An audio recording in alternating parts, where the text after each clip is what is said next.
Beys telekanalında yayımlanan tarixin bir günü verilişində meyxanaçı Rəşad Dağlının ad gününün qeyd edilməsi müzakirələrə səbəb olub. Bildirilir ki, meyxanaçının ad gününün keçirilməsi təbiidir. Lakin televiziya kanalının bunu yayımlaması qəbul edilməzdir. Qeyd edilir ki, qətlə görə həbs edilən şəxsin ad gününün telekanalda belə təmtəraqla keçirilməsi doğru deyil. Qlobal infoza danışan sosioloq Elçin Bayramlı baş verənləri rəzalət və biabırçılıq adlandırıb. Stat. Belə negativ halların təbliği qəsdən aparılır. Təxminən 20 ildir ki, özəl televiziyalar açıq şəkildə xalqımıza qarşı mənəvi terror həyata keçirir. Televiziya tam nəzarətsiz məkandır.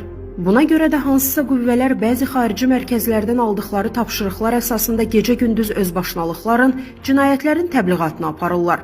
Sosioloq bildirib ki, belə verilişlər bağlanmalıdır. Ölkədə milli mənəvi dəyərlər qalıbsa, bəzi aparıcılar efirdən kənarlaşdırılmalı, hətta həbs olunmalıdırlar. Nə qədər ki, bu hallar davam edəcək, ölkədə kriminal hadisələrin, narkomaniyanın miqyası sürətlə artacaq, mənəvi çöküşə doğru gedəcəyik. Statın sonu.